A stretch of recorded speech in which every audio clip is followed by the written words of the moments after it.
This is about Joe Biden and filmmaker Michael Moore.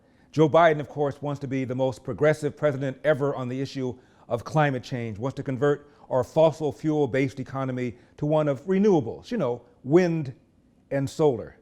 Has Biden seen Michael Moore's documentary, Planet of the Humans? Climate change, climate warming, global warming is an existential threat to humanity. We have a moral obligation to deal with it. And we're told by all the leading scientists in the world, we don't have much time. We're going to pass the point of no return within the next 8 to 10 years. Joe Biden's solution? Renewables, wind, solar. I don't know where he comes from. I don't know where he comes up with these numbers. Wind. $100 trillion. Give me a break. This plan endorsed by every major environmental group and every labor group. Labor, because they know the future lies. The future lies in us being able to breathe, and they know there are good jobs in getting us there. And by the way, the fastest growing industry in America is solar energy and wind. And now about Michael Moore, because Planet of the Humans may be his most, perhaps only, honest documentary.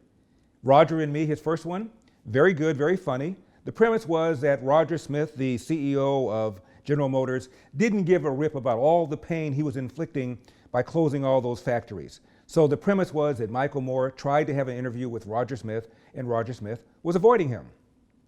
Turns out Roger Smith did sit down with Michael Moore because Michael Moore kept persisting him, and he sat down with him, gave him an interview. And according to Ann Coulter, said to Michael Moore, look, I know I'm hurting people. I'm not doing it on purpose. I have an obligation to make sure that GM is profitable for the people who are already working. I have an obligation to my shareholders. Michael Moore did not include that in his documentary. You know why? Because it would have blown the whole premise. Dishonest. Then we have Fahrenheit 9/11. A whole bunch of that was BS. When he went into that bank and came out with a firearm, I contacted the bank. They said, you can't come in here and come out with a firearm. It was a lie. And don't get me started on Sicko that purported to show that the Cuban medical system is far better than ours, even though they are communist. What a useful idiot Michael Moore is. However, this documentary may be the only honest one he's done. And I got to tell you, as far as demolishing the idea that we can convert our fossil-based economy into renewables based on wind and solar, it is a devastating takedown. Ozzie Zenner, a visiting scholar at UC Berkeley and Northwestern University, was asking some of the same questions.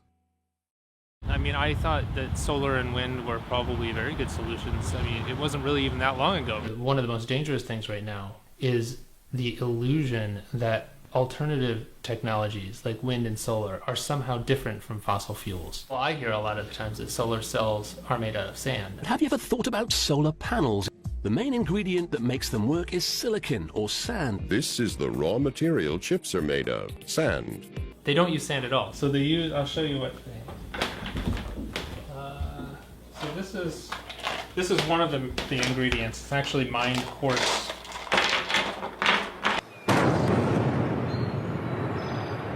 Spruce Pine, North Carolina, regarded as the finest source of high-purity quartz in the world for semiconductor, solar, and communication applications.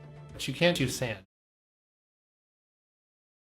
You can't use sand because sand has too many impurities. So you start with a very high-quality quartz and a very high-quality coal. And then you put those two together into an arc furnace and you melt them.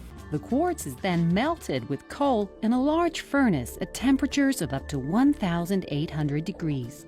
So you need more coal to do that. So I get another coal out. So that's when we melt these together, we get silicon metal and carbon dioxide. And the carbon dioxide just goes off and you got rid of the carbon, you're left with silicon metal.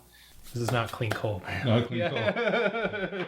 Ozzie Zenner said it was an illusion that renewables were replacing coal or any fossil fuel.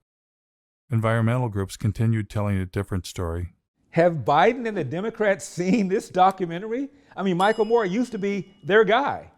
This is devastating. Wind, solar are going to replace fossil fuels? Really? I read about a zoo that was said to be powered by elephant manure. But it turned out the elephants didn't even produce enough manure to heat the elephant barn.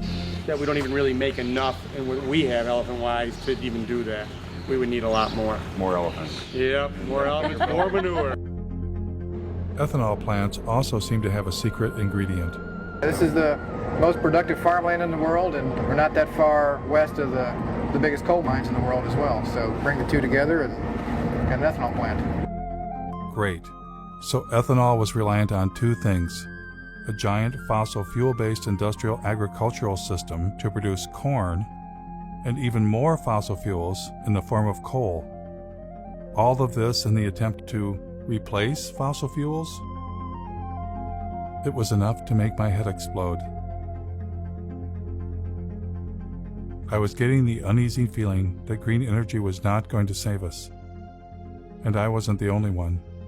I've counted something like 25 different alternative energy options. So surely among all of those, there are enough sources of energy to keep us living basically the way we are in perpetuity. That's not the reality. You know, we're getting, in some cases, no energy from these potential options. Richard York of the University of Oregon published a study in the journal Nature in which he posed the question, do non-fossil energy sources actually replace fossil fuels? Well, we implicitly assume often the substitute pushes out the thing you want it to substitute for. What you find is nations that add non-fossil energy sources do not seem to see a particular suppression of fossil fuels. That's pretty mind-blowing. We've got billions of dollars being spent, and green energy is not even replacing fossil fuels. They don't even know that that's a question. Now, Michael Moore is the executive producer of Planet of the Humans, but Jeff Gibbs, a longtime Moore collaborator, is the host, narrator, and traveler. This is a review from a publication called Energy Central. Readers will recognize many of the criticisms I've leveled against renewables in the past. I enjoy no small satisfaction in having my opinion validated by hucksters Al Gore, Bill McKibben, Richard Branson, Robert Kennedy Jr., Michael Bloomberg, Van Jones, Vinod Hosha, the Koch brothers, Vandana Shiva, General Motors, 350.org, Arnold Schwarzenegger Sierra Club, the Union of Concerned Scientists, Nature Conservancy, Environmental Defense Fund, Natural Resources Defense Council, and others when Gibbs' pertinent questions are met with stutters, silence, or a quick departure. Now, Gibbs offers no solution, and of course, nuclear is a non-starter for these guys, but the idea that wind and solar will save us has been demolished by this documentary. Has anybody on the left seen this documentary? The problem with all of these materials is that it takes an incredible amount of energy to mine and process all of the materials that go into building something like this. You use more fossil fuels to do this than you're getting benefit from it. You would have been better off just burning the fossil fuels in the first place instead of playing pretend. That green energy has nothing to do with fossil fuels is apparently a story only meant for you and me. Here is Robert F. Kennedy Jr. speaking to oil and gas company insiders.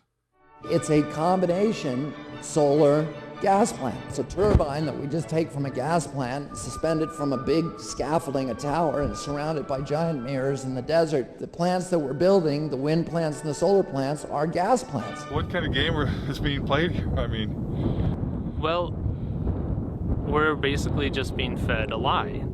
For instance, you'll hear about Germany running on wind and solar. 35% right now. 50% of their power. There were days this past summer when the Germans were generating 80% of their power from the sun. But Germany is still Europe's largest consumer of coal. Aber wenn in dieser Region die meiste Kohle gefördert wird, dann ist ja auch hier der größte CO2-Ausstoß. Only a small fraction of their energy actually comes from wind and solar. In fact, Germany just built a large terminal to import natural gas from the United States. Elon Musk, the founder of Tesla, when he announced his Gigafactory battery plant, he said it would power itself with wind and solar energy.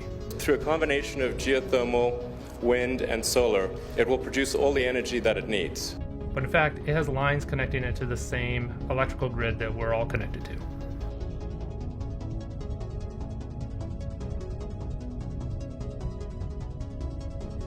Electric cars, wind turbines, and solar panels use rare earth metals. And in fact, the rare earth mine is right up the street from here.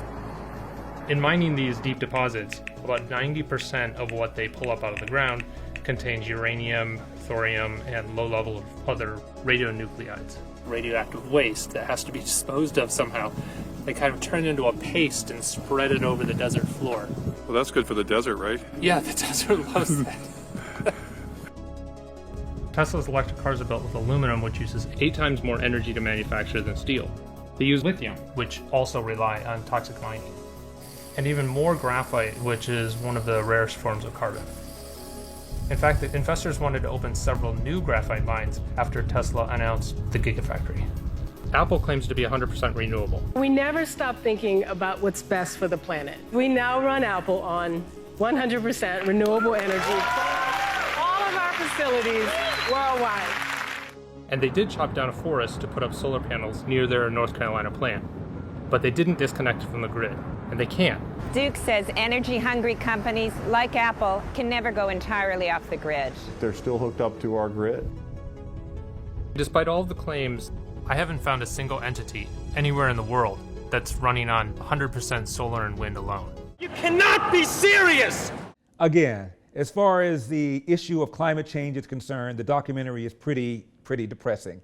It says we're all going to die unless dramatic things happen, unless we change our consumption of energy, yada, blah, etc. But as far as the idea that wind and solar are going to rescue humans from eventual devastation is completely, totally destroyed by this documentary. I ask one more time, have people on the left seen it?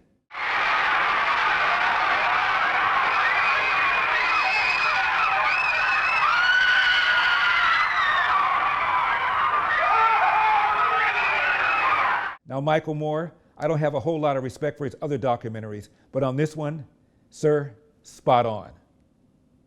I'm Larry Elder, and we've got a country to save, a world to save. I'll see you next time.